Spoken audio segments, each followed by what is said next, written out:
the National Dialogue Committee submitted its report last Sunday. As we all recall, the talks were preceded by a stolen election, sweat, tears, police brutality and death, amid a steep rise in the cost of living, which has only got worse as the talks were being concluded. We want to thank all the people of Kenya, the media, fraternity, and other stakeholders for exercising great patience and restraint as the dialogue continued. I thank the members from both sides of the talks for their commitment and dedication to national duty. After the initial tension and mistrust, which was expected, the parties gelled and worked well together. Trust returned in their ranks, and they were then able to show a strong commitment to peace and reconciliation and the strengthening of institutions and governance process in Kenya. The document the team has come up with is ultimately imperfect and unfinished, but it is a good beginning. We have agreed to disagree on the most important matter to us. We made what we believed were reasonable proposals on how to address the rising cost of living. But the government side flatly refused, terming it their exclusive business and further arguing that they got the mandate of Kenyans to execute their Kenya Kwanza economic agenda. We will be engaging Kenyans further in the coming weeks as we must, because the pain of the cost of living is really unbearable. In the coming weeks, the majority of Kenyans will be carrying the burden of increased school fees besides the many crises in the education sector. Be that as it may, we have come this far because of a commitment to constructive engagement and positive energy and sacrifice for the sake of our beloved country, Kenya.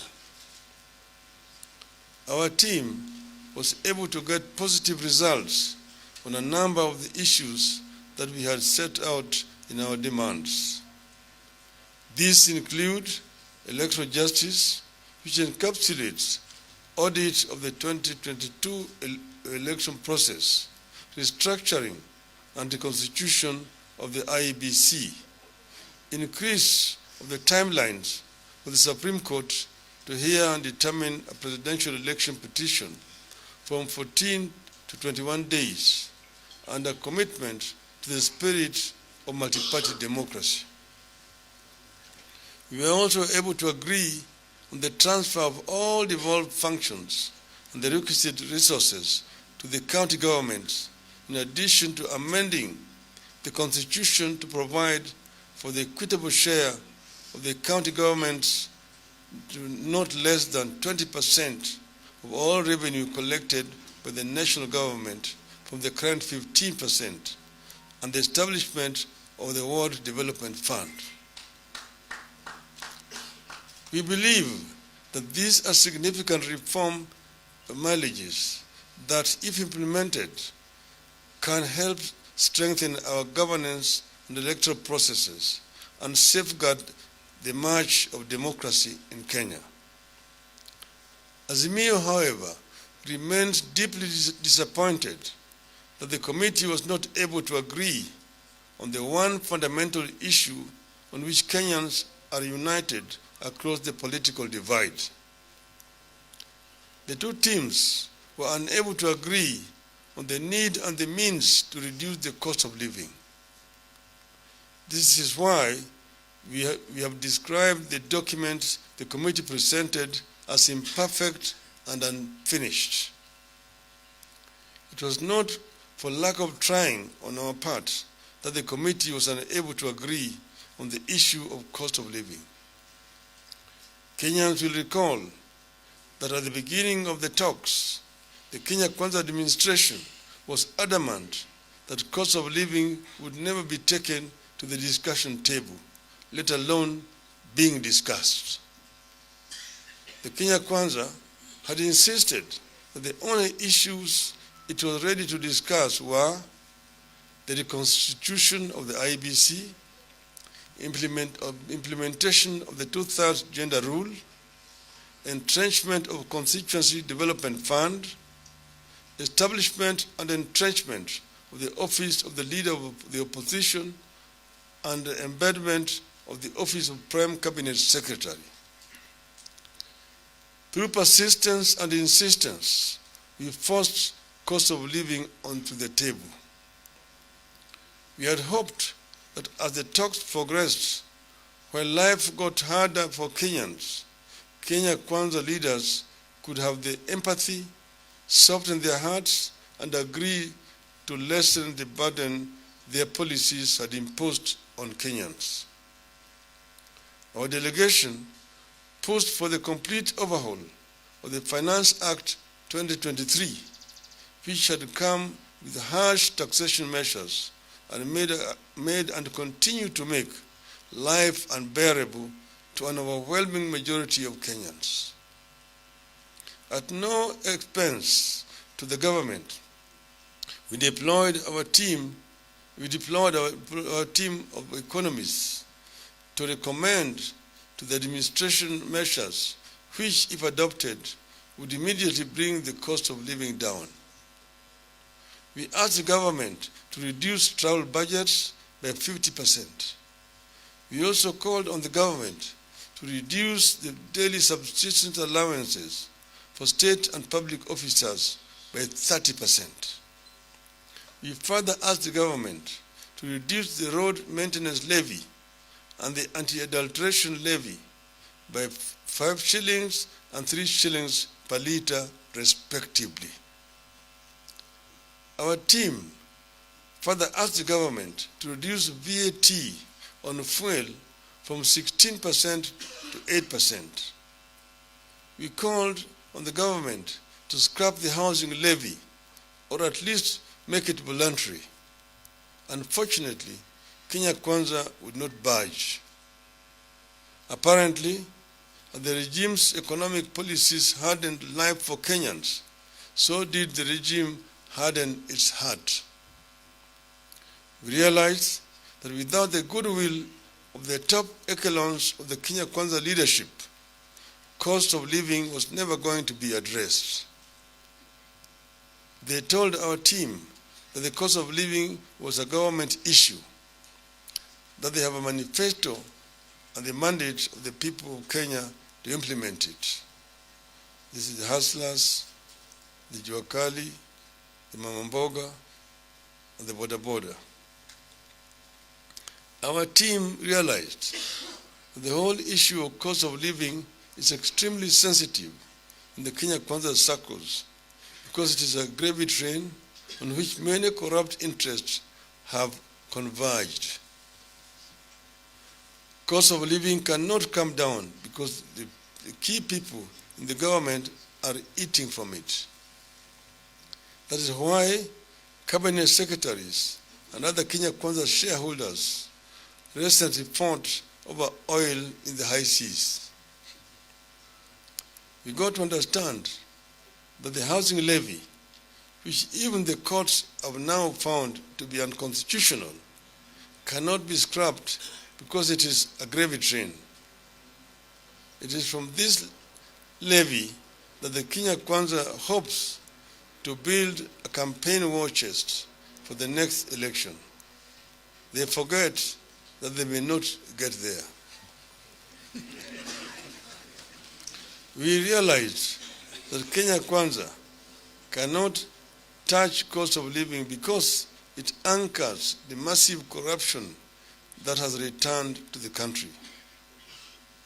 We made it clear that we completely disagree with the government on the matter of cost of living. We made it clear that we will support the document ensuing from the talks, but we will treat the hard line on the cost of living at the beginning of another phase of this struggle.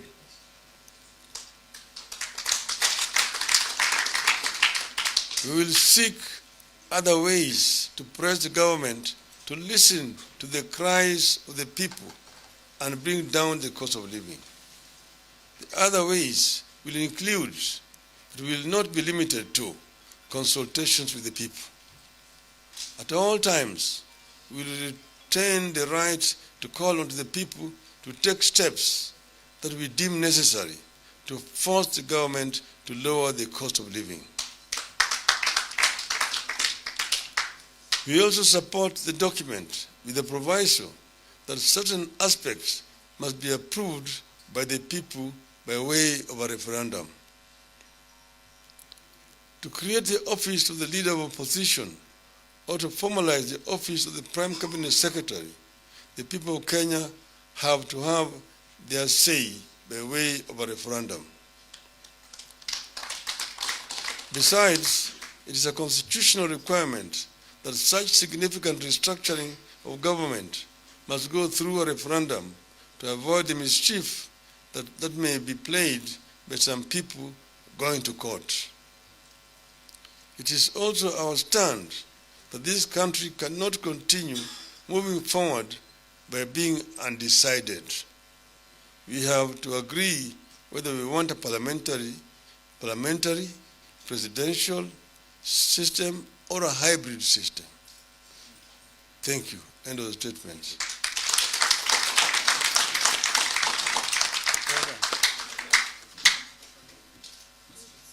Yeah?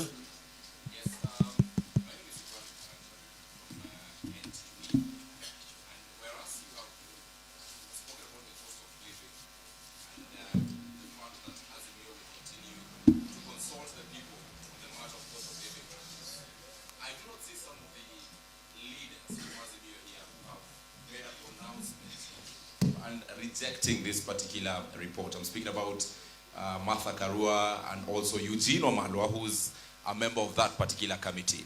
Is it because that there is some disagreements amongst your team? No, there's no disagreement at all on this issue. Honorable Eugene Wamalwa was here earlier on in the meeting of the summit. He only has had to leave because he had some pressing matter to deal with. But he approved the report as presented by the team. He had not been in the country when this report was being signed, but he's going to append his signature on the report. Honorable Martha Karua is out of the country. We talked to her earlier on today. She's in Hargeisa in Somaliland, but she's traveling and will be back around 1 a.m. this morning. So she has no issue at all. Another question here. My name is David Muthoka from KTN. And yesterday the High Court came out to render the housing levy unconstitutional. But the joy amongst the majority of Kenyans was short-lived when the stay order was issued yesterday afternoon.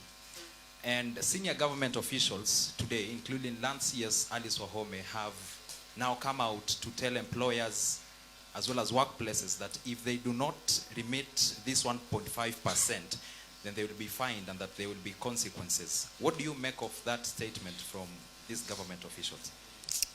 I mean, I'm not surprised. That is not unlike Kenya Kwanza to try to ignore the rule of law. The court pronounced itself on this matter yesterday. That is unconstitutional.